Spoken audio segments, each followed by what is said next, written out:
Hello, good evening, नमस्ते। पढ़ाई कैसी चल रही है? वीडियोस कैसे लग रहे हैं? वेक्टर का पहला पार्ट मैंने अपलोड कर लिया है, तो प्लीज़ जाके पहले वो चेक करना।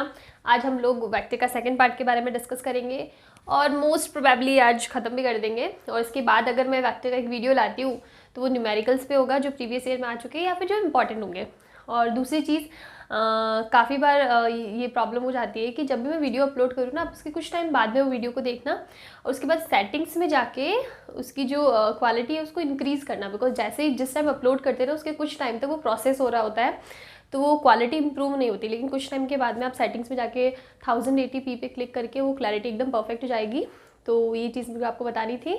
एंड चलिए शुरू करते हैं। तो इस लॉ के अंदर क्या है, देखो, स्टेटमेंट की बात हम लोग बाद में करेंगे। पहले हम लिखते हैं एक वेक्टर का टेल, उसको अटैच करो दूसरे वेक्टर के टेल से। ये हमने ले लिया ए, ये हमने ले लिया बी, और इनका जो डायगोनल होगा ना वो रिप्रेजेंट करेगा रिजल्टेंट का। तो बेसिकली दो एंगल, दो वेक्टर्स जिनके बीच में कुछ एंगल होगा, ऑब्वियस सी बात है इनके बीच में कुछ एंगल होगा, तो उनका जो रिजल्टेंट होगा ना, अगर वो एंगल, वो दोनों वेक्टर कुछ इस टाइप से कनेक्ट है कि दोनों का टेल एक ही पॉइंट पे आ रहा है, एक ही पॉइंट से दोनों के टेल निकल रहे हैं, तो उस केस में उसका जो रिजल्टेंट होगा वो इसका डायगोनल होगा। देखो, थ्योरी की बात मैं इतना नहीं करूँगी, इसको स्टेटमेंट में लिखना कोई बड़ी बात नहीं। अगर आपको ये कॉन्सेप्ट समझ में आ गया, और इसमें ना बहुत ज़्यादा कन्फ्यूजिंग आपको भी रहेगा कि कहाँ हेड कहाँ टेल, तो आपको सिंपल 3 चीज़ें याद रखनी है। देखो, मैं एक बार में लिखती हूँ। पहला, अगर हम लोग बात करें एंगल, तो एंगल हमेशा क्या होगा, हेड टू हेड और टेल टू टेल। ठीक है, HHTT, ये आप याद रख लेना। दूसरा आएगा कि हम लोग रिजल्टेंट की बात कर रहे हैं, तो रिजल्टेंट मतलब नॉर्मल केस में तो रिजल्टेंट होगा फर्स्ट का टेल और लास्ट का हेड, इनको कनेक्ट करना है, तो ये हो जाएगा हमारा रिजल्टेंट। थर्ड, हम बात करेंगे पैरेललोग्राम लॉ की, तो उसके अंदर हमको क्या करना है, vectors from same point, vectors from same point, इसका मतलब इसी पॉइंट से दोनों वेक्टर निकल रहे। इसको हमने पॉइंट ले लिया ए, तो आपको मैंने ये याद रखने का इजी तरीका बताया। अगर ये तीनों आप पॉइंट याद रख लोगे ना, तो आपको कंफ्यूजन नहीं होगा। Head to head, toe to toe, head to head, tail to tail, angle की बात करेंगे, फर्स्ट का टेल लास्ट का हेड, रिजल्टेंट की बात करेंगे, पैरेललोग्राम लॉ की बात करेंगे, तो दोनों एक ही टेल से निकलने चाहिए, और जो डायगोनल होगा वो क्या होगा, रिजल्टेंट। अब हमने इसको पैरेललोग्राम लॉ क्यों कहा, देखो, एक चीज़ होती है parallel shift of vectors, parallel shift of vector, ये हमने पढ़ा नहीं है, नहीं आपके सिलेबस में है, पर ये क्या होता है कि आप किसी भी वेक्टर को जिसका बिना मैग्नीट्यूड चेंज करे, बिना डायरेक्शन चेंज किए, आप ए सेम डायरेक्शन के अंदर शिफ्ट कर सकते हो। कैसे? ये जो बी ऐसे है ना, मैं इसको ऐसे लेके आ सकती हूँ, ये ए ऐसे है ना, मैं इसको थोड़ी डिस्टेंस पे ऐसे लेके आ सकती हूँ। इसको हम लोग बोलते हैं पैरेलल शिफ्टिंग ऑफ वेक्टर्स। कैसे, अब मैं बताती हूँ। देखो, ये ओ बी वेक्टर है, तो मैंने इसको शिफ्ट कर दिया, और ये भी हमारा क्या होगा, सेम वेक्टर होगा, कितना, बी, यहाँ पे लिख देती हूँ बी। यूं का यूं मैंने पैरेलल शिफ्ट करा है। पैरेलल का मतलब है न तो उसके मैग्नीट्यूड में चेंज करना है, न ही उसके डायरेक्शन में चेंज करना, सिर्फ हम लोग थोड़ा सा डिस्टेंस से उसको शिफ्ट कर रहे हैं। उसी टाइप से ओ ए को मैं ऐसे पैरेलली शिफ्ट कर देती हूँ, ऐसे, तो ये क्या हो जाएगा, वेक्टर ए, और ये हो जाएगा वेक्टर बी। रिजल्टेंट को हम थोड़ा ऐसे कर लेते हैं, रुको एक सेकेंड, ये हो जाएगा ऐसे, ये हो जाएगा हमारा रिजल्टेंट आर। तो इसको हम लोग बोलते हैं पैरेलल शिफ्टिंग। अब हमको 1 सेकेंड, अभी हम लोग कुछ एंगल डिफाइन नहीं करते हैं, हम लोग ले लेते हैं ये वाली चीज़। अब आप देखो, अब हमको कुछ इंपॉर्टेंट फॉर्मूलाज निकालना है, तो उसके लिए हम लोग एक मैथमेटिकल डेरिवेशन करते हैं। मैं इस डायग्राम को अलग से बनाती हूँ।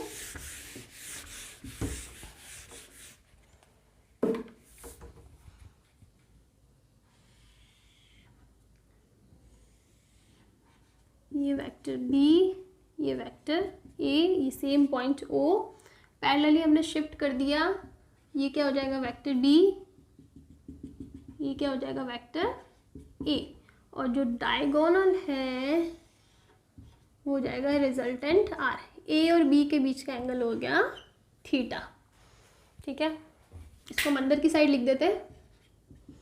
अब हमको क्या करना है, अगर मैं इसको स्ट्रेट लाइन करूँ तो ये परपेंडिकुलर हो जाएगा, आगे बढ़ा देती हूँ। और जो एंगल ए और बी के बीच में है, तो ये भी देखो ना आप, ये भी ए है और ये भी बी है, तो ये भी एंगल कितना होगा, सेम ही होगा, थीटा। देखो ए को ही तो मैंने आगे बढ़ाया है ना, तो ए को आगे बढ़ाया तो ये भी ए ही है, और ये तो हमने लिखा ही है बी, तो ए और बी के बीच का एंगल यहाँ पे भी थीटा था, यहाँ पे भी मैंने थीटा ही रखा है। अब यहाँ पे बात आती है कॉम्पोनेंट्स की, इसको हम लोग एक पॉइंट ले लेते हैं सी। अब यहाँ पे बात आती है कॉम्पोनेंट की। तो देखो बी है वो किसी एंगल थीटा पे, तो हम इसके कॉम्पोनेंट्स निकाल सकते हैं। तो जिस डायरेक्शन में थीटा है, जिसके साथ थीटा बनाया, उसका क्या होता है, कॉस थीटा होता है, तो ये हो जाएगा बी कॉस थीटा। और जो सामने वाला परपेंडिकुलर है वो क्या हो जाएगा, बी साइन थीटा। दोनों 90 डिग्री पे होना चाहिए, तो ये वाला तो हो नहीं सकता, ये 90 पे नहीं है, ये भी 90 पे नहीं है, लेकिन ये स्ट्रेट लाइन 90 पे, तो ये दूसरा कंपोनेंट क्या हो जाएगा, बी साइन थीटा। ओके, अब मुझे निकालना है रिजल्टेंट।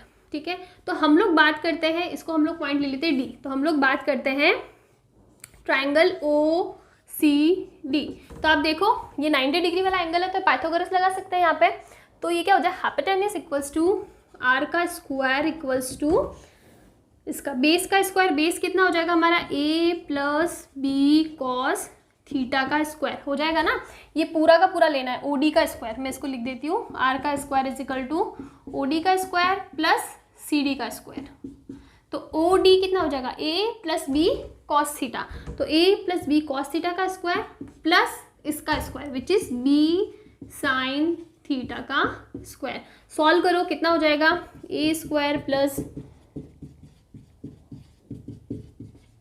2ab कॉस थीटा, और इसका हो जाएगा plus B square sine square theta. तो आप देखो ए स्क्वायर तो ए स्क्वायर रहेगा। अब ये टर्म देखो, इसमें अगर मैं बी स्क्वायर कॉमन लूँ तो पीछे क्या बचेगा, sign square theta plus cos square theta, इसकी वैल्यू कितनी होती है 1, तो इसको मैं साथ में लिख देती हूँ बी स्क्वायर प्लस साथ में ये टर्म हो जाएगी 2ab कॉस थीटा।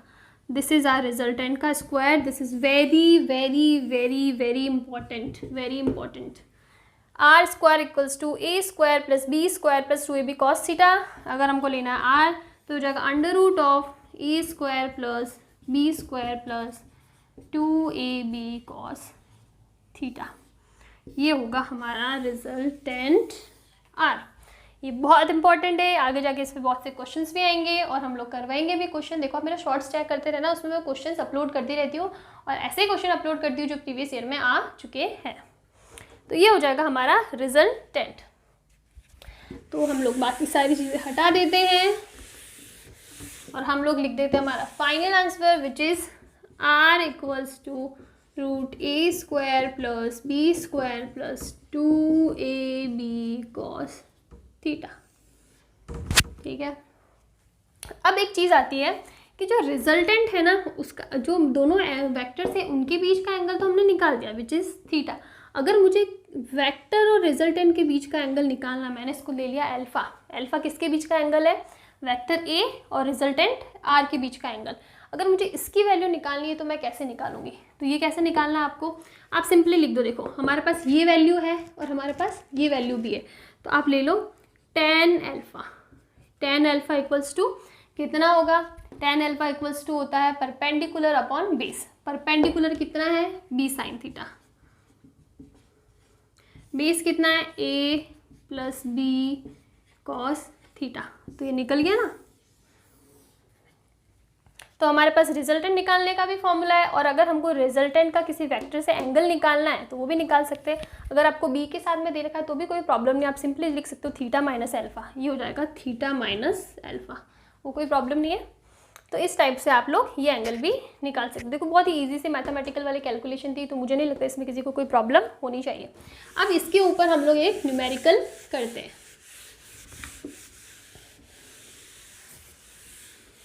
तो हमको ये क्वेश्चन गिवन है, ये क्वेश्चन का कॉन्सेप्ट वही लगता है जो पिछले हमने जो डेरिवेशन किया है। इट्स वेरी इंपॉर्टेंट, आ भी सकता है इससे रिलेटेड क्वेश्चन, तो हम लोग करते हैं। सबसे पहले हमको गिवन है resultant of vector A and B makes an angle of 90 degree with A. हमारे पास दो वेक्टर है ए और बी। बी मैंने ऐसे क्यों लिया है, बिकॉज क्वेश्चन में गिवन है कि जो रिजल्टेंट है ना वो 90 डिग्री पर आ रहा है, मतलब ये हमारा रिजल्टेंट है। तो ऑब्वियस सी बात है, रिजल्टेंट तो ए और बी के कहीं बीच में होता है, तो ये 90 से ज़्यादा एंगल पे ही होगा। ये हमको गिवन है 90 डिग्री। ये वाला एंगल जो थीटा है वो हमको नहीं पता, हमको क्वेश्चन में गिवन है r इक्वल्स टू, यानी रिजल्टेंट का जो मॉड्यूलस है वो है कितना, b/2। तो हमको a और b का बीच का एंगल यानी थीटा निकालना है, ठीक है।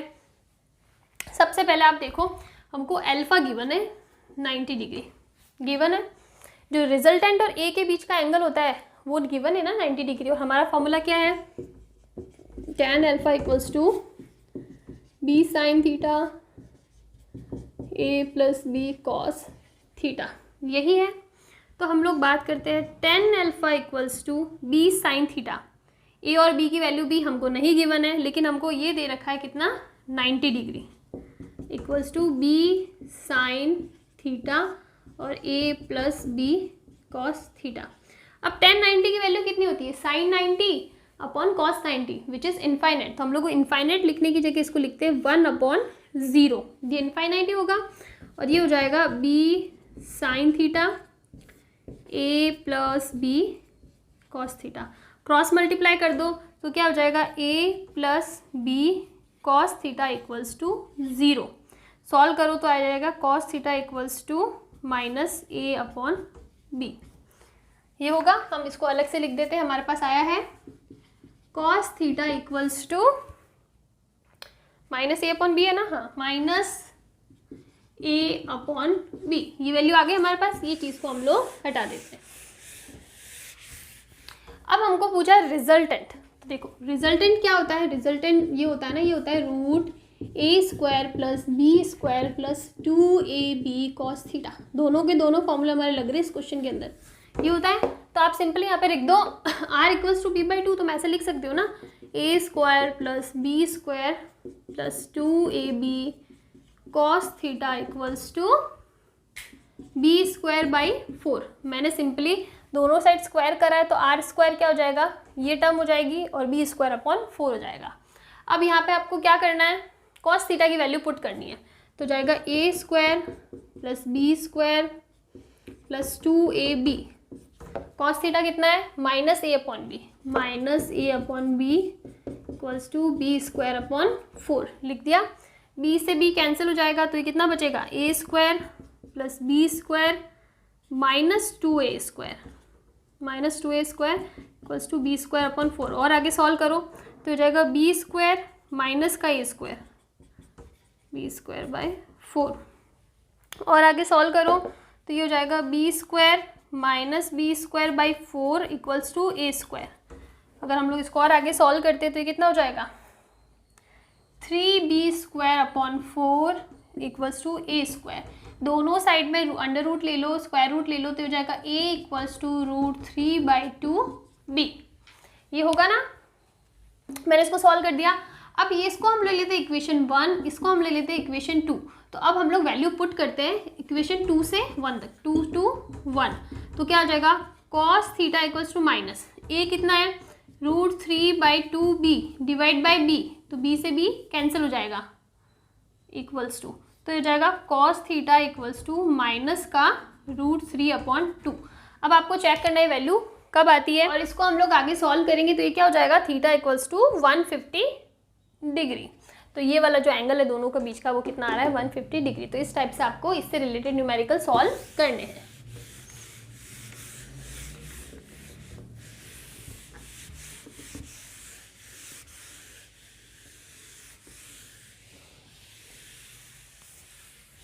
अब हम लोग बात करेंगे ट्रायंगुलर लॉ ऑफ एडिशन। एकदम सिंपल सा है और हम लोग पढ़ भी चुके हैं। हम लोग एक ट्रायंगल की बात करेंगे, एक वेक्टर ये हो गया, एक के हेड से दूसरे का टो कनेक्ट करना है, ये हो गया।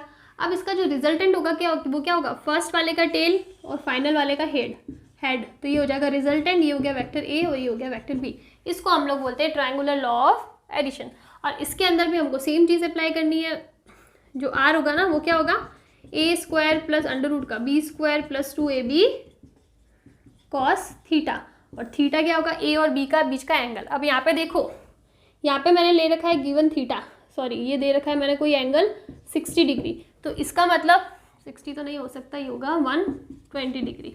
तो इसका मतलब ए और बी के बीच का एंगल 120 नहीं है, बिकॉज मैंने एंगल के बीच लिए बोला था, एंगल के लिए जो कॉन्सेप्ट होता है वो क्या था, T to T, H to H. तो यहाँ पे देखो एक का हेड और दूसरे का टेल लगा हुआ, तो इसका मतलब ये एंगल नहीं होगा, एंगल क्या होगा, ये वाला। तो थीटा कितना होगा, 60 डिग्री। तो यहाँ पे आपको थीटा इक्वल्स टू कितना रखना है, 60 डिग्री। तो ये चीज़ आपको चेक करनी है कि आपको हेड टू हेड पूछा है या सॉरी क्वेश्चन में क्या गिवन है, हेड टू हेड वाला एंगल गिवन है या फिर हेड टू टेल वाला गिवन है। अकॉर्डिंगली आपको सॉल्व करके थीटा की वैल्यू निकालनी है और हमारे क्वेश्चन में पुट करनी है। तो ये होता है ट्रायंगुलर लॉ ऑफ एडिशन। अगर मैं ट्रायंगुलर लॉ के स्टेटमेंट की बात करूँ तो इसका स्टेटमेंट बोलता है कि अगर हमने किसी for example we have two vectors जिनको हम ट्रायंगल की दो साइड्स लेते हैं, तो हमको इसको सेम ऑर्डर में लगाना। सेम ऑर्डर का मतलब है ऐसे फिर ऐसे फिर ऐसे, जैसे कनेक्ट करते हैं ना, मतलब एक का हेड दूसरे का टो। अगर if two vectors are representing two sides of a triangle then the third side of the triangle will be in opposite order. If two vectors are representing two sides of the triangle, then third side will be in opposite order। इसका मतलब क्या हुआ, हमने दो side लगाई ओ ए O B, तो मैं चाहती तो थर्ड साइड कैसे आती, ऐसे आती ना अगर मैं सेम ऑर्डर में लगाती, लेकिन हमको थर्ड साइड को ऑपोजिट ऑर्डर में लगाना है, इसकी डायरेक्शन ऑपोजिट कर लेनी है। तो वो जो लॉ हो जाएगा वो क्या हो जाएगा, ट्रायंगुलर लॉ। और उसके अंदर भी रिजल्टेंट की वैल्यू क्या होगी, यही होगी। बस एक थोड़ा सा कन्फ्यूजन रहता है कि जब हम लोग पैरेललोग्राम की मेथड की बात करते हैं ना, तो इस केस में जैसे ए हो गया, ये बी हो गया, तो इसमें दोनों सेम टेल से कनेक्ट होते हैं, तो इनके बीच का थीटा ही ए और बी के बीच का थीटा होता है। लेकिन ट्रायंगुलर लॉ के अंदर हेड और टेल कनेक्टेड होती है, तो इनके बीच का एंगल ये नहीं होगा, हमको थोड़ा आगे बढ़ा के दूसरा एंगल लेना पड़ेगा। तो वो चीज़ का आपका ध्यान रखना है, और इतना ही है। उसके बाद में हम लोग एक चीज़ और देख लेते हैं, वो है subtraction of vector.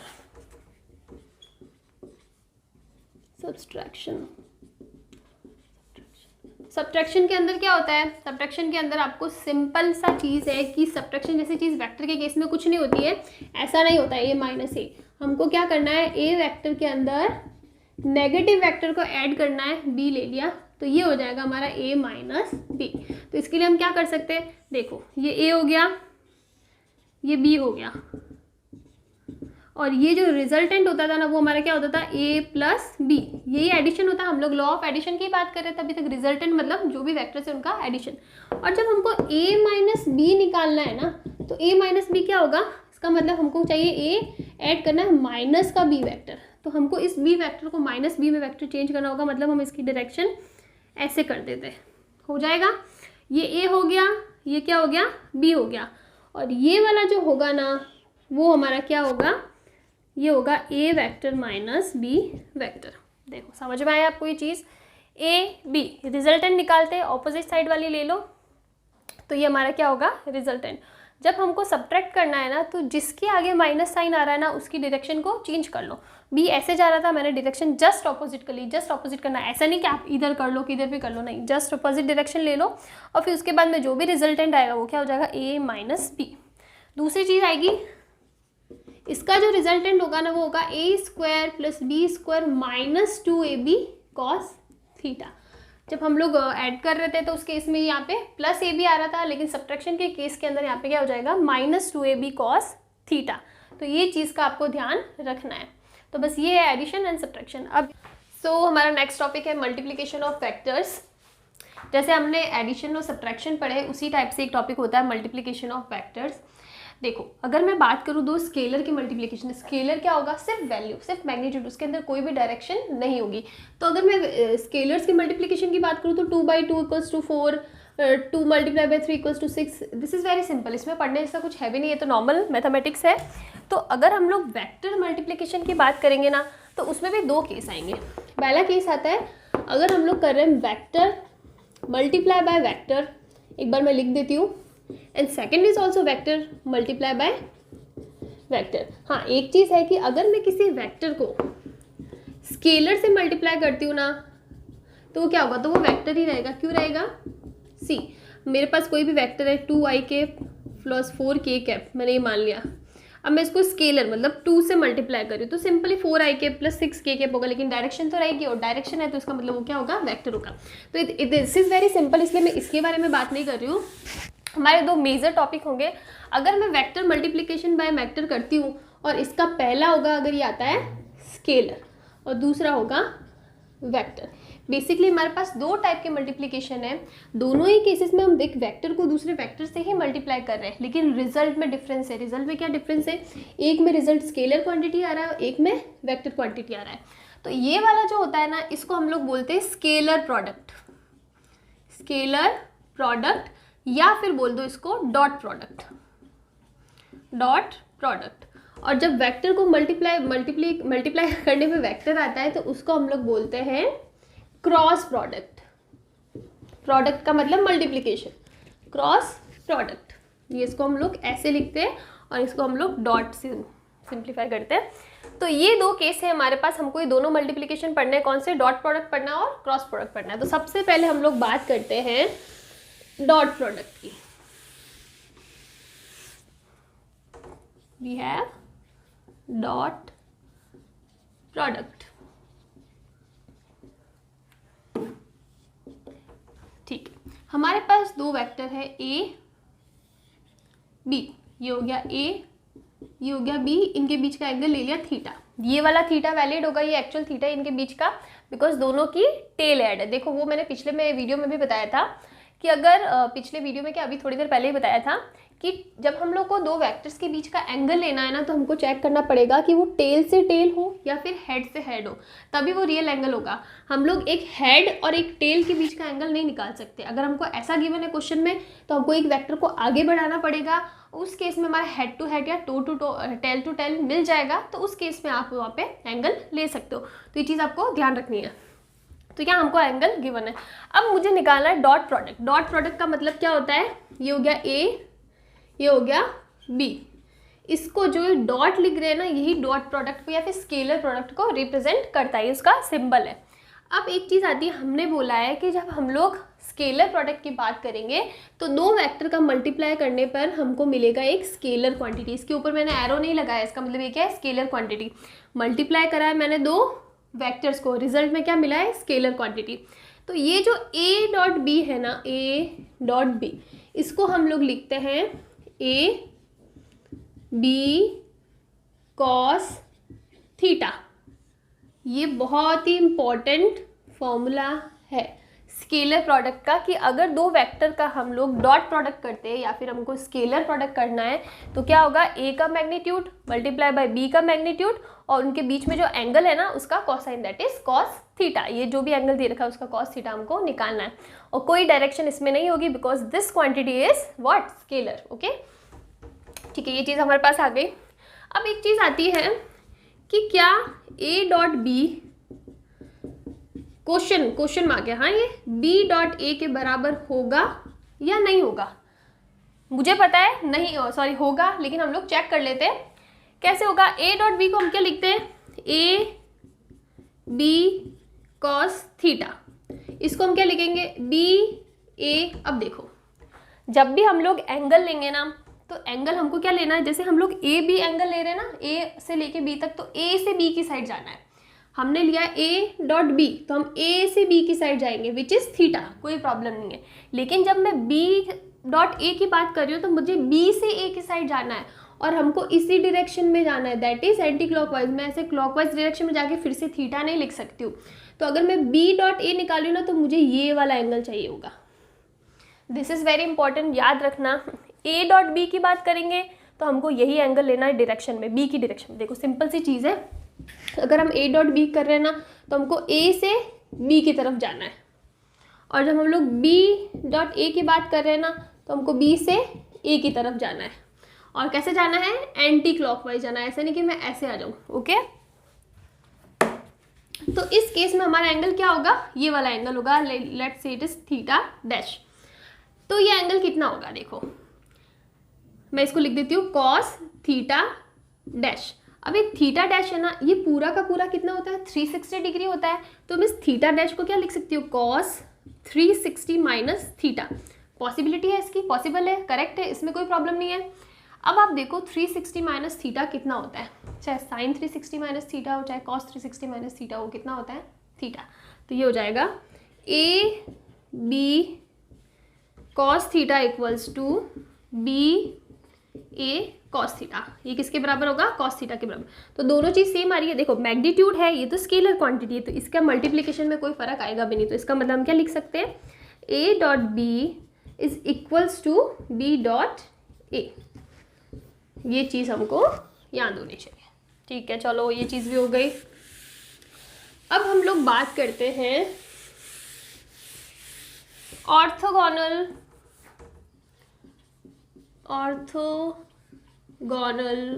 Unit vectors. क्या होता है ऑर्थोगोनल यूनिट वेक्टर्स? कुछ भी नहीं होता है, नाम इतना बड़ा है, लेकिन ये सिंपली होता है आई cap J cap and K cap. And I cap J cap के कैप क्या होता है, ये हमने एक 3D वाला हमारा एक्सिस ले लिया, ये एक्स डायरेक्शन है, ये वाई एक्सिस है और ये जेड एक्सिस है। तो जो एक्स एक्सिस में हमारा ऑर्थोगोनल या फिर यूनिट वेक्टर होता है ना, वो क्या होता है आई कैप। वाई डायरेक्शन में क्या होता है जे कैप और जेड डायरेक्शन में क्या होता है के कैप। अब ये वर्ड ऑर्थोगोनल का मतलब क्या है? ऑर्थोगोनल सिर्फ यही चीज़ रिप्रेजेंट करता है कि तीनों के तीनों जो यूनिट वेक्टर्स है ना, वो एक दूसरे के परपेंडिकुलर है। आई और जे के बीच का एंगल कितना है 90 डिग्री, जे और आई के बीच का एंगल कितना है 90 डिग्री, ये एंगल भी कितना होता है 90 डिग्री। ये इसमें दिख नहीं रहा है, लेकिन ये तीनों ऐसे परपेंडिकुलर होते हैं, एक ऐसे हो गया और एक ऐसे हो गया, तो तीनों एक दूसरे के क्या होते हैं परपेंडिकुलर होते हैं, 3D होता है। तो इसीलिए हम इसको बोलते हैं ऑर्थोगोनल यूनिट वेक्टर्स। एक बार मैं इसको फिर से बना देती हूँ। We have this is I cap, this is J cap and this is K cap. ये क्या है यूनिट वेक्टर्स है। और ऑर्थोगोनल यूनिट वेक्टर्स किस लिए बोला? बिकॉज तीनों के तीनों एक दूसरे से क्या होते हैं परपेंडिकुलर होते हैं। आप एक रूम का कॉर्नर ले लो तो अब उसमें आपको 3 एंगल दिख जाएंगे। ठीक है, आपको अगर सबसे अच्छा इमेजिनेशन करना है ना कि तीनों के तीनों यूनिट वेक्टर्स को मैं कैसे इमेजिन करूँ, तो आप किसी भी रूम का सिचुएशन ले सकते हैं विच इज़ अ 3D। ठीक है, हमने ये चीज़ ले ली।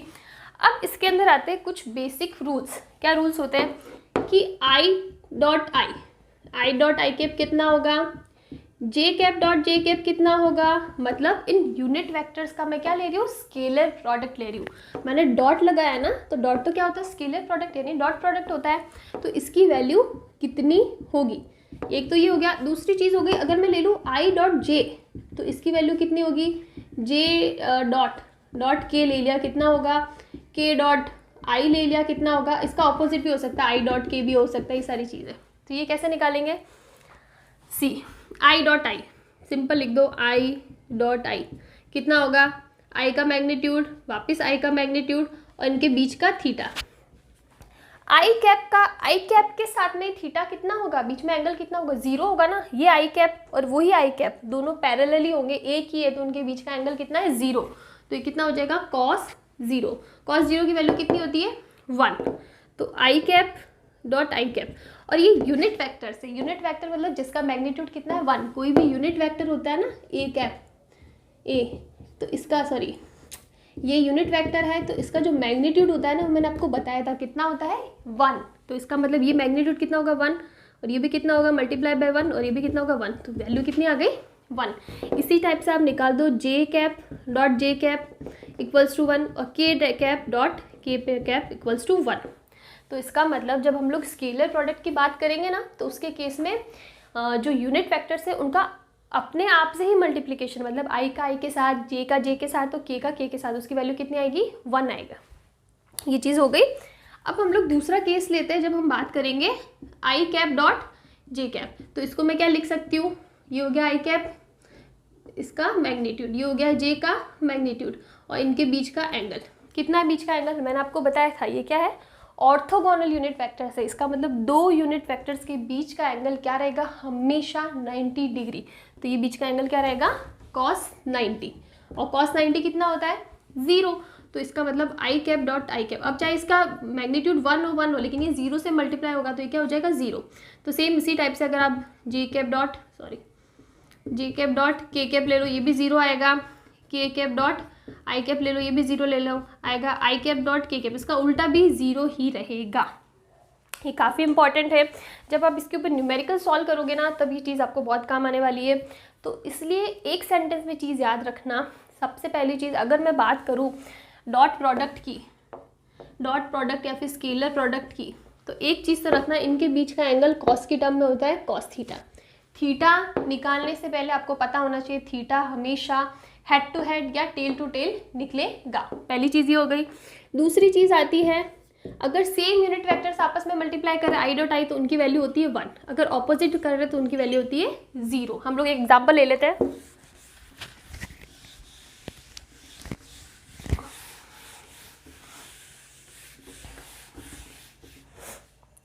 फॉर एग्जाम्पल हमारे पास है, हमको निकालना है हमको ए वेक्टर की वैल्यू दे रखी है 2i cap plus 4j cap minus 3k cap, ये हमको वैल्यू दे रखी है। एक और वेक्टर दे रखा है बी, इसकी वैल्यू है 3i cap plus 5j cap minus 2k cap. ठीक है, अब हमको निकालना है इसका स्केलर प्रोडक्ट कितना होगा। ठीक है, तो अब इसको कैसे सॉल्व करना है वो मैं चीज़ बताती हूँ। आप सिंपली इसको इस टर्म में लिख दो 2i cap plus 4j cap minus 3k cap dot, ये हो जाएगा 3i cap plus 5j cap minus 2k cap. देखो एक तरीका तो होता है कि वेक्टर्स दे रखा है, उनका मैग्नीट्यूड तो हम निकाल सकते हैं। मैग्नीट्यूड निकालना तो कोई बड़ी प्रॉब्लम नहीं, 4 प्लस 16 प्लस 9 ये मैग्नीट्यूड होगा, ये निकालना कोई बड़ी बात नहीं है। लेकिन अगर उनके बीच का एंगल नहीं दे रखा है ना तो हमको कैसे सॉल्व करना है। एंगल दे रखा है तब तो बहुत बड़ी बात है, लेकिन एंगल नहीं दे रखा है तो उनको कैसे सॉल्व करना है। तो ए डॉट बी क्या होगा, आप 2 को मल्टीप्लाई करो 3i कैप से, एक एक टर्म को मल्टीप्लाई करो, जैसे भी आप नॉर्मली मल्टीप्लाई करते हो ना 3, अगर आपको क्वाड्रेटिक टर्म में एक्स वाई जेड में दे रखा होगा मल्टीप्लिकेशन कैसे करते हो सेम वैसे मल्टीप्लाई करो। 2i cap multiply by 2i cap कितना हो जाएगा 6, और i कैप कितना होता है 1 होता है ना, dot product i dot I 1 होता है तो हो जाएगा 1 प्लस 2 को मल्टीप्लाई करो 5j से, तो 2 × 5 10 और i डॉट j आएगा, और i डॉट j कितना होता है 0, तो ये हो जाएगा 0। सेम आप i को k से करोगे तो भी क्या आएगा 0। फिर आप 4 को ले लो, 4 को इससे मल्टीप्लाई करो तो इधर j है इधर i है तो ये कितना आएगा 0, तो ये भी 0। अब j को j से करो, हाँ ये 1 होता तो क्या हो जाएगा 4 × 5 दैट इज प्लस का 20। अब j को k से करो तो भी कितना आएगा 0, प्लस अब 3 को ले लो -3 और ये +3, लेकिन ये k कैप और ये i कैप है तो ये भी कितना हो जाएगा 0, ये भी क्या हो जाएगा 0। अब लास्ट में -3 कैप और -2 cap, k cap dot k cap 1 होता है और -3 मल्टीप्लाई बाय -2 कितना हो जाएगा प्लस का 6। तो आप मल्टीप्लाई करो क्या आएगा 6 + 20 + 6 विच इज़ 26 और ये हो जाएगा 32 which is a scalar quantity. तो इससे ये चीज़ भी प्रूव होती है कि हम दो वेक्टर्स का अगर डॉट प्रोडक्ट करते हैं ना तो हमारा रिजल्टेंट कितना आता है स्केलर क्वांटिटी आता है।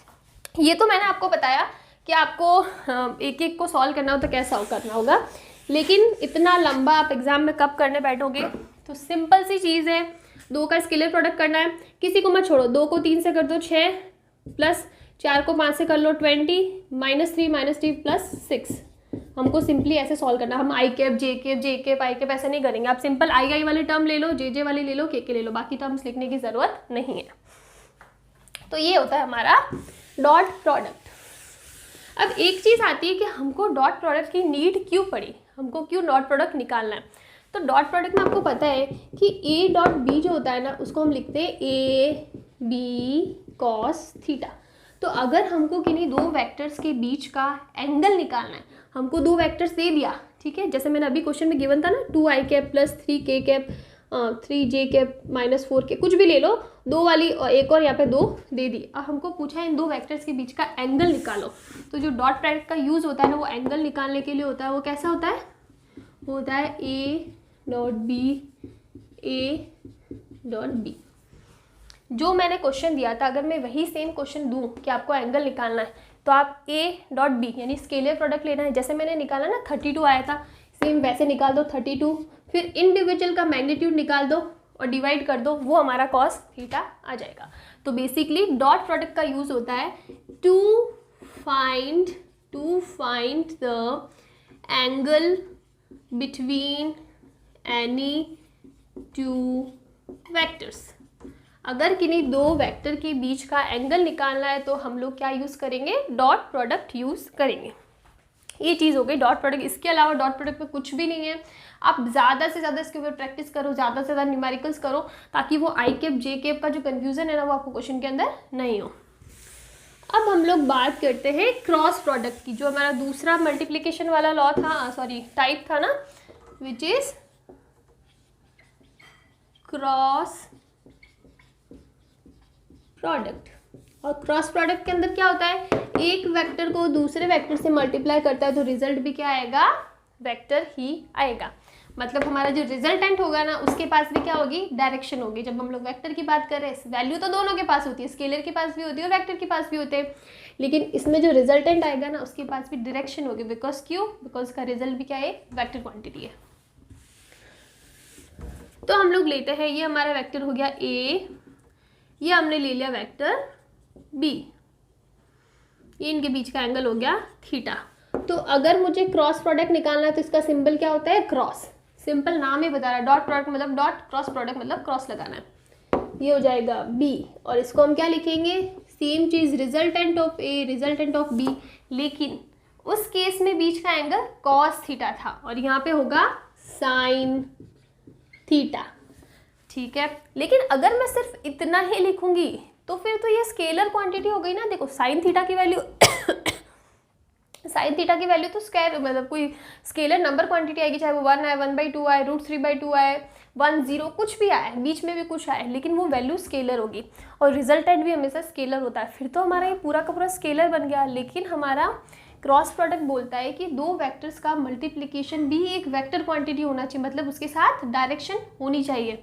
तो वो डायरेक्शन हम लोग लिखते हैं एन कैप। हमको नहीं पता कौन सी डायरेक्शन है, लेकिन हमको रिप्रेजेंट करना है, तो इसलिए इसका फॉर्मूला बन जाता है ये A cross B equals to AB sine theta and this is the direction N cap. और एन कैप ये जो डायरेक्शन है वो कैसी होगी, वो होगी perpendicular to both A and B। जो A और B दे रखा है ना हमको, इन दोनों के परपेंडिकुलर, मतलब कुछ ऐसे होगी ये एन कैप की डायरेक्शन, या तो ऐसे बाहर की साइड होगी या ऐसे अंदर की साइड होगी। वो हमको नहीं पता कि प्लस होगा या जे होगा, प्लस होगा या माइनस होगा, लेकिन होगी इन दोनों के परपेंडिकुलर, किसी एक के परपेंडिकुलर नहीं, ए और बी दोनों के परपेंडिकुलर इसकी डायरेक्शन होगी। तो जैसे ही डायरेक्शन हो गई, ये क्वांटिटी भी हमारी वेक्टर बन गई। तो ये होता है इसके अंदर। अब चीज़ आती है कि आपको डायरेक्शन लेनी कैसे है। ठीक है, इसके लिए हमारे पास दो रूल है। फर्स्ट है राइट हैंड साइड वाला rule, right thumb rule, right hand rule, और एक होता है स्क्रू वाला रूल। राइट हैंड रूल का मतलब क्या है कि अगर हमको डायरेक्शन निकालनी है तो हम लोगों को देखना पड़ेगा, फॉर एग्जाम्पल हमको अगर A क्रॉस B गिवन है ना, तो हम लोग जाएंगे A से B की तरफ। ये चीज़ हमने पिछले वाले डॉट प्रोडक्ट के अंदर भी फॉलो करी थी कि डायरेक्शन एंगल ऐसे देखना है। अगर A B बात करी तो A से B और B बात करा तो B से A। तो हमको अगर A क्रॉस B पूछा है ना तो हम A से B तक जाएंगे। तो अगर मैं राइट हैंड रूल की बात करूँ तो A से B तक अंगुली को मोड़ दो, A से B तक मोड़ दिया, A से B तक देखो ऐसे A से B तक मोड़ा, और जो थंब की डायरेक्शन होगी ना वो हमको बताएगी इस एन कैप की डायरेक्शन। तो थंब कहाँ है, बाहर की साइड है, बाहर की साइड है, तो इसको मैं ले लेती हूँ प्लस, तो ये हो जाएगी पॉजिटिव डायरेक्शन। अभी देखो हमको नहीं पता पॉजिटिव डायरेक्शन कौन सी, अगर मैं ऐसे लेती ना, देखो ये मैं ले लिया B, तो ये मुझे पता है x डायरेक्शन है, ये y डायरेक्शन है, तो ये वाली क्या होगी, z डायरेक्शन है, तो मैं ये ले लूँगी plus z, positive z direction. ठीक है, लेकिन अगर मैं बात करूँ B क्रॉस A की, तो इसका मतलब मैं B से A की तरफ जाऊंगी, तो जो B की तरफ ऐसे ही आना पड़ेगा ना, तो B से A की तरफ जाती हूँ तो मेरा जो थंब है ना वो अंदर की साइड जा रहा है, तो मतलब ये क्या होगा, negative Z direction, negative Z direction. ठीक है, इसमें कोई प्रॉब्लम नहीं होनी चाहिए। अब एक आता है स्क्रू रूल। तो देखो स्क्रू रूल के अंदर क्या होता है, जब हम लोग स्क्रू को एंटी क्लॉकवाइज डायरेक्शन में डाल रहे हैं ना, तो उसका मतलब स्क्रू बाहर आता है। देखो ये तो आपने फिजिक्स में भी पढ़ा होगा, अरे फिजिक्स में तो कहाँ पढ़ा होगा, अभी तो आया ही नहीं होगा। ठीक है, मैं ऐसे ही आपको बता देती हूँ, अभी के लिए आप याद कर लो, फिर घर पे ट्राई करना ना स्क्रू लेके। अगर आप स्क्रू को एंटी क्लॉकवाइज डायरेक्शन में घुमाते हो ना, तो स्क्रू बाहर की साइड आता है, और अगर क्लॉकवाइज डायरेक्शन में जाता है तो स्क्रू अंदर की साइड फिट होता है। ठीक है, तो वही चीज़ हमको देखना है कि हमको अगर A क्रॉस B पूछा है ना, तो A से B की तरफ स्क्रू को घुमाना है। अगर मैं A से B की तरफ स्क्रू को घुमा रही हूँ, मतलब ऐसे, तो ये डायरेक्शन कौन सी आती है, ऐसे वाली, ये आती है एंटी क्लॉकवाइज, और एंटी क्लॉकवाइज में स्क्रू बाहर की साइड आता है। बाहर की साइड आ रहा है, इसका मतलब पॉजिटिव Z। और अगर मैं B से A की तरफ आती हूँ ना, तो मैं ऐसे घुमाऊंगी, ऐसे, दैट इज क्लॉकवाइज। तो इसका मतलब स्क्रू क्या जा रहा है, अंदर जा रहा है। बाहर आ रहा है तो पॉजिटिव, अंदर जा रहा है तो नेगेटिव, तो हो जाएगा नेगेटिव Z डायरेक्शन। ये Z मैंने समझाने के लिए एग्जाम्पल के अकॉर्डिंग, बाकी आपको देखना पड़ेगा कि कौन सी, अगर इसकी एक्स वाई की जगह एक्स जेड दे रखा है तो हमको वाई डायरेक्शन लेनी पड़ेगी, वो सब चीज़ आपको देखनी पड़ेगी। तो ये चीज़ होती है। तो बेसिकली दो रूल होंगे, एक होगा राइट हैंड थंब रूल, इसको राइट हैंड थंब रूल बोल सकते हो, राइट हैंड थंब रूल, और एक होता है स्क्रू रूल। दोनों में ही आपको ये देखना पड़ेगा कि हमको A क्रॉस B पूछा है या B क्रॉस B पूछा है। अगर A क्रॉस B पूछा है तो A से B की तरफ जाना है, अगर B क्रॉस A पूछा है तो B से A की तरफ आना है। दोनों रूल अप्लाई होगा, एक आप अंगुली की तरफ करके थंब की डायरेक्शन से निकाल सकते हो और एक स्क्रू से निकाल सकते हैं। तो ये दो रूल होंगे। अब जैसे कि हमने पिछले क्वेश्चन में देखा था, पिछले प्रोडक्ट में देखा था, डॉट प्रोडक्ट में, कि वहाँ पे A dot B equals to B dot A आ रहा था, लेकिन क्या यहाँ पे A cross B is equals to B cross A है? निकालो, कैसे निकालना है? ये हो जाएगा A B साइन थीटा, लेकिन इसके साथ अभी आती है, क्या आती है, डायरेक्शन। इसकी बात हम लोग नहीं करते। फिर आता है B A। अब डायरेक्शन देखो, इसके अंदर तो A से B थीटा था, अब B से A निकालना है ना, तो हमको ये वाला एंगल लेना पड़ेगा, विच इज़ क्या, 360 माइनस थीटा। 360 माइनस थीटा फिर से क्या होगा, थीटा ही होगा। तो ये हो गया साइन थीटा एन कैप। इसको N1 ले लेते, इसको N2 ले लेते। तो ये वाली चीज़ तो सेम आ रही है, साइन थीटा की वैल्यू सेम आएगी, A और B का मैग्नीट्यूड भी सेम आएगा, तो इसका मतलब यहाँ तक की चीज़ सेम है। लेकिन डायरेक्शन देखो, अगर आप A क्रॉस B की बात कर रहे हो ना, तो आप A से B की तरफ जाओगे। अगर मैं A से B की तरफ जाती हूँ, ऐसे करती हूँ, तो मेरा थंब बाहर की साइड आता है। इसका मतलब ये क्या होगा, ये होगा प्लस का कौन सा, दिस इज K कैप ना, तो प्लस का K कैप। लेकिन यहाँ पे आप देखो ये कैसा आ रहा है, हम B की A की तरफ जा रहा है, मेरा थंब अंदर की साइड जा रहा है, तो अंदर की साइड जाएगा, मतलब ये क्या आएगा, नेगेटिव का K कैप। तो इसका मतलब A cross B is not equals to B cross A। हाँ, लेकिन हम ये लिख सकते हैं A cross B equals to minus का B क्रॉस A, लिख सकते हैं ना, बिकॉज मैग्नीट्यूड में कोई चेंज नहीं आ रहा, सिर्फ जो चेंज आ रहा है वो डायरेक्शन में आ रहा है, और डायरेक्शन में भी क्या, एक साइड पॉजिटिव डायरेक्शन और एक साइड नेगेटिव डायरेक्शन। तो नॉट इक्वल है, दैट इज ट्रू, लेकिन हम इक्वल में क्या लिखा सकते हैं, अगर हम लोग माइनस लगाते ना, तो ये क्या हो जाएगा, इक्वल हो जाएगा।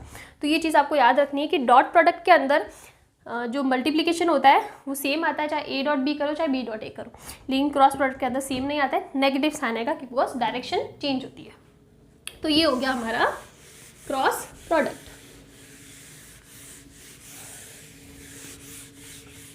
स्केलर प्रोडक्ट के अंदर हमने ऑर्थोगोनल यूनिट वेक्टर्स पढ़ा था, सेम उसी टाइप से डॉट प्रोडक्ट के अंदर भी क्या होगा, ऑर्थोगोनल यूनिट वेक्टर। सेम चीज़ है, हमारे पास तीन ही होंगे, ये हो गया एक्स डायरेक्शन, ये हो गया वाई डायरेक्शन, ये हो गया जेड। एक्स की डायरेक्शन में आई कैप, वाई की डायरेक्शन में जे कैप, और ये हो जाएगा के कैप। और ऑर्थोगोनल क्यों है, बिकॉज तीनों एक दूसरे के परपेंडिकुलर है। तो अब निकालो आई कैप क्रॉस आई कैप, तो कितना होगा, आई का मैग्नीट्यूड साइन कितना होगा, 0। आई और आई के बीच में एंगल कितना है, 0। डायरेक्शन ले सकते हो, लेकिन डायरेक्शन में इसलिए नहीं लिख रही हूँ बिकॉज ये साइन 0 है, मुझे पता है इसकी वैल्यू क्या होने वाली है, 0, और 0 ही जब रिजल्ट आना है तो उसमें क्या डायरेक्शन की बात करें, तो ये क्या होता है 0। इसका मतलब I cap cross I cap equals to 0, J cap cross J cap equals to 0, and K cap cross K cap equals to 0। तो इसका मतलब स्केलर प्रोडक्ट की जब हमने बात करी थी ना, तो उसमें क्या था, अगर हम सेम यूनिट वेक्टर्स का मल्टीप्लाई करते तो हमारे पास 1 आता है। द रीज़न वॉज, उधर था कॉस थीटा, और कॉस 0 की वैल्यू थी 1, लेकिन क्रॉस प्रोडक्ट में क्या है, साइन थीटा, और जब सेम यूनिट वेक्टर्स लेंगे तो उनके बीच का एंगल क्या होगा, 0, और 0 लेते ही साइन 0 क्या हो जाएगा, 0, तो इसका मतलब ये वैल्यूज़ क्या होगी, 0। अब आता है अगर मैं करूँ आई कैप क्रॉस जे कैप तो कितना आएगा, ये हमने ले लिया आई कैप, इसका मैग्नीट्यूड, जे का मैग्नीट्यूड, और ये हो जाएगा साइन, कितना एंगल है बीच में, आई और जे के बीच में 90 डिग्री, तो साइन 90 डिग्री, और ये होगी डायरेक्शन। डायरेक्शन चलो हमको अभी नहीं पता क्या लेनी है, लेकिन हमको पता है डायरेक्शन आएगी, ये वैल्यू 1, ये वैल्यू 1, और ये वैल्यू भी क्या 1, तो I cap cross J cap equals to 1। अब डायरेक्शन देखो, मैंने क्या बताया था कि इनकी डायरेक्शन इनकी ऑपोजिट होती है, तो मुझे पता है इसके ऑपोजिट होगी, लेकिन ऑपोजिट में भी 2 डायरेक्शन होगी, प्लस माइनस, तो कौन सी प्लस होगी कौन सी माइनस होगी, आई जे के, आई के जे की साइड, आई से जे की तरफ अंगुली घुमा दो, और थंब की डायरेक्शन देखो बाहर की साइड आ रही है, बाहर की साइड आ रही है मतलब पॉजिटिव, और इनके परपेंडिकुलर, तीनों एक दूसरे के परपेंडिकुलर है ना, तो एक्स वाई के परपेंडिकुलर कौन सी डायरेक्शन होती है, जे, और वो क्या यूनिट वेक्टर होता है, के कैप। और इसी तरफ से आप जब निकालोगे ना जे कैप क्रॉस आई कैप, तो ये माइनस के कैप आएगा, क्यों आएगा, बाकी सारी चीज़ें सेम है, लेकिन जे से आई की तरफ जाएंगे तो मेरा थंब अंदर की साइड आ रहा है विच इज़ नेगेटिव डायरेक्शन, तो हो जाएगा माइनस की। उसी टाइप से सारी चीज़ें हो जाएगी, देखो जे कैप क्रॉस के कैप हो जाएगा प्लस का आई कैप, और K cap cross J cap हो जाएगा माइनस का आई कैप। उसी टाइप से के कैप क्रॉस आई कैप हो जाएगा पॉजिटिव जे कैप, और आई कैप क्रॉस के कैप हो जाएगा माइनस का जे कैप। ठीक है, ये सारी चीज़ें मैंने लिख ली, लेकिन कितना बड़ा कन्फ्यूज़न है यार, कि मतलब मैं कैसे याद करूँगा इसका मल्टीप्लाई प्लस, और अगर मैं याद नहीं करता हूँ, मैं सोचता हूँ कॉन्सेप्ट से चलूँगा तो मैं एग्जाम में एक निकालूंगा, तो आप पूरे पेपर में 4 क्वेश्चन वेक्टर की सॉल्व करते रह जाओगे, कुछ नहीं होने वाला है। तो इसके लिए एक तरीका है, इट्स नॉट अ ट्रिक, सब लोग यूज़ करते हैं, उसी टाइप से मैं भी यूज़ कर रही हूँ। आप ले लो एक ऐसे क्लॉकवाइज वाला डायरेक्शन, और एक ले लो एंटी क्लॉकवाइज वाला, इधर आप लिख दो जैसा आपका जो रहता है ना इनका लेवल, आई से जे, जे से के, उसी टाइप से यहाँ पे भी लिख दो आई जे के कैप, ले लिया। अब आप देखो कि जब आप आई से के की तरफ जाते हो दैट इज क्लॉकवाइज डायरेक्शन, और ये कौन सी है, एंटी क्लॉकवाइज डायरेक्शन। जब आप आई से जे या के की तरफ क्लॉकवाइज डायरेक्शन में जाते हो तो उस केस में पॉजिटिव डायरेक्शन आएगी, और जब आप उल्टा जाते हो ना के से जे, जे से आई, तो आएगी नेगेटिव डायरेक्शन।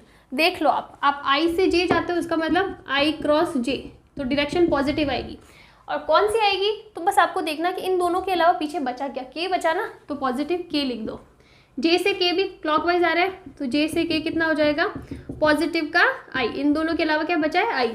अब आगे आई से जे, ये भी क्लॉकवाइज ही होगा ना, ऐसे ही चल रहे हैं हम, तो आई से जे, तो ये क्या होगा, सॉरी आई से सॉरी के से आई, ये मेरे इधर मिक्स हो गया, ये आई कैप है, के से आई जा रहे हैं हम लोग, तो क्या होगा के से आई, तो पॉजिटिव का इन दोनों के अलावा क्या बचा, जे कैप। उसी टाइप से अगर हम लोग इसमें बात करें तो हम लोग ऐसे चल रहे हैं, ऐसे, तो अगर मैं बात करूँ के क्रॉस जे, उल्टा चल रहे तो नेगेटिव आएगी, इन दोनों के अलावा क्या बचा, आई कैप, जे से आई, जे क्रॉस आई कैप, नेगेटिव का के कैप, और उल्टा और ऐसे चली आई क्रॉस के कैप, तो नेगेटिव का जे कैप। तो आपको ये देखना है, क्वेश्चन में देखना है कि आई से जे पूछा है, जे से के पूछा है, या उल्टा पूछा है, उसके अकॉर्डिंग पॉजिटिव और नेगेटिव। और ये सारी चीज़ें ना देखो एक बार से पढ़ के एक बार देख के समझना आने वाली जैसी चीज़ें नहीं है, कन्फ्यूजन होता है, मुझे भी हुआ था मेरे टाइम पे। तो आप जितना ज़्यादा प्रैक्टिस कर सको ना उतना ज़्यादा प्रैक्टिस करो, क्वेश्चन सॉल्व करो। मिनिमम सिर्फ फैक्टर वाले टॉपिक पे आपको मिनिमम 40 to 50 क्वेश्चन सॉल्व करने हैं। अगर आप नीट जेईई की तैयारी कर रहे हो, अगर आप सिर्फ बोर्ड एग्जाम के तरीके से देख रहे हो तो इतना काफ़ी है, आपको न्यूमेरिकल इतना करने की ज़रूरत नहीं है। ठीक है, तो जैसे हमने स्केलर प्रोडक्ट में एक न्यूमेरिकल करा था, सेम उसी टाइप से हम लोग करते हैं इसमें भी एक न्यूमेरिकल, मतलब एक एग्जाम्पल ले लेते हैं न्यूमेरिकल। तो क्या we have A cap equals to 2i cap plus 3j cap minus K cap. मैं रैंडमली ले रही हूँ जो मुझे याद आ रहा है। 3i cap plus 4j cap plus 2k cap. अब मुझे निकालना a क्रॉस b, तो मैं क्या लिखूंगी, फिर से लिख देती हूँ, क्रॉस क्रॉस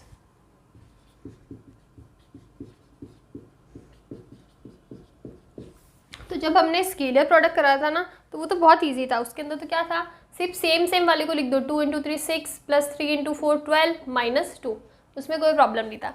लेकिन पहले हम इसको भी तरीके से सॉल्व करते हैं। 2i कैप को 3i कैप से मल्टीप्लाई करो। मुझे पता है कि जब मैं क्रॉस प्रोडक्ट की बात करूँगी तो i cap multiply by i cap क्या होता है, 0। उसी टाइप से 2 को अब इससे मल्टीप्लाई करो तो क्या हो जाएगा, प्लस का 8 i और j, i j होता है पॉजिटिव k कैप, डायरेक्शन तो हमको लिखनी पड़ेगी इसके अंदर। फिर 2 को करो इससे तो ये क्या हो जाएगा, प्लस का 4। अब हम बात कर रहे हैं i से k, i क्रॉस k कितना होगा, नेगेटिव, बिकॉज हमको पता है k से i की तरफ आते हैं ना क्लॉकवाइज डायरेक्शन में, तो अब हमको पॉजिटिव मिलता है, तो हो जाएगा नेगेटिव का कितना हो जाएगा, 4, और ये डायरेक्शन क्या हो जाएगी, j कैप। इसी टाइप से हम लोग एक एक सॉल्व, देखो मेरी खुद के पूरा सॉल्व करने की इच्छा नहीं करी, इतना लंबा मेथड है ये, तो ये मेथड होता है नॉर्मल, आप एक एक i कैप और j कैप से मल्टीप्लाई करो, फिर डायरेक्शन देखोगे पॉजिटिव लेना नेगेटिव, बहुत लंबा टाइम लग जाएगा, आप पूरे पेपर में सिर्फ ये क्वेश्चन ही सॉल्व करते रह जाओगे। तो इसका एक तरीका होता है जो आप मैथ्स में बहुत अच्छे से पढ़ोगे, 11th में ही आता है, वो होता है मैट्रिक्स वाला मेथड। तो उसमें आपको क्या करना है, देखो आपको बनाना है ऐसे मैट्रिक्स, तीनों की तीनों डायरेक्शन ले लो। मैं सिंपली आपको समझा रही हूँ कैसे करना है, बाकी आप मैथ्स में बहुत डिटेल से पढ़ोगे, फिर भी मैंने एग्जांपल लिया तो मैं समझा रही हूँ। अब जो अपना a कैप है ना उसके डेटा लिख दो, 2i कैप 3 और ये -1 बिकॉज माइनस k कैप है तो 0 तो नहीं होगा, -1 है ना क्योंकि माइनस डायरेक्शन है। और यहाँ पे क्या है, 3 4 2 लिख दिया हमने। अब आपको क्या करना है, सबसे पहले जब हम लोग फर्स्ट मल्टीप्लिकेशन की बात करेंगे ना तो इसके ऊपर हाथ रख दो और मल्टीप्लाई करो ऐसे और ऐसे, तो ये कितना हो जाएगा 3 6 और ये 4 × 4 कितना हो जाएगा -4, और डायरेक्शन कौन सी लेनी है, जिसके ऊपर हाथ रखा है i कैप। समझ में आई चीज़, सबसे पहले फर्स्ट वाले पे हाथ रख दो और क्रॉस मल्टीप्लाई कर दो और ये लिखना है, और जो डायरेक्शन वो लिखनी है जिसके ऊपर हाथ रखा है। फिर सेकंड वाले में आपको क्या करना है पता है, सेकंड वाले के अंदर रखना है -j कैप, याद करना पड़ेगा ये टेक्निक, इसको लिखना है -j। फिर सेम तरीका ले लो, हाथ रख लो और क्या हो जाएगा 4 -3 दैट इज प्लस का 3, ये हो जाएगा, प्लस k कैप ले लो, हाथ रख दो, 4 × 2 8 -9। आपको माइनस करना, ये चीज़ याद रखना, इसमें से इसको माइनस करना है क्रॉस मल्टीप्लाई करते टाइम, ये आप मैथ्स में बहुत अच्छे से पढ़ोगे। तो ये हो जाएगा 2i कैप माइनस का 7j कैप, ये हो जाएगा माइनस का k कैप, ये हो जाएगा हमारा आंसर। आप देखो एक तो आप एक एक से मल्टीप्लाई करते हैं तो उसमें कितना टाइम लग जाता है, उसकी जगह आप सिंपल सा ये मेथड, मैट्रिक्स वाला मेथड यूज़ कर सकते हो, जो आप मैथ्स में डेफिनेटली पढ़ने वाले हो और अच्छे से पढ़ने वाले हो। तो बस आपको फर्स्ट वाले पे हाथ रखना है, क्रॉस मल्टीप्लाई करके माइनस करना है, 3 × 2 6 माइनस, ओ सॉरी ये प्लस का 4 हो जाएगा बिकॉज ये माइनस है ना, -4 और हमको ऑलरेडी -4 ऐसा हो जाएगा, तो ये प्लस का हो जाएगा 4, तो ये हो जाएगा 10i कैप। फिर इसके ऊपर हाथ रखो और यहाँ पे -j लगाना, सेम मल्टीप्लाई करो, कितना हो जाएगा 4 -3 +4 +3 हो जाएगा। उसी टाइप से आप आगे का भी कर सकते हो। तो ठीक है, आज के लिए इतना बहुत हो गया और ऑलरेडी 50 to 55 मिनट्स का वीडियो जाएगा। अब इसके बाद एक छोटा सा टॉपिक बचता है, कोसाइन लॉ, साइन लॉ और कुछ कंपोनेंट्स वाला टॉपिक है जो मैं मेरी साइड से करवाऊंगी। तो वो काफ़ी छोटा टॉपिक, तो उसके साथ हम लोग कुछ न्यूमेरिकल्स ले लेंगे, उसके बाद हमारा वेक्टर कंप्लीट हो जाएगा। तो थैंक यू।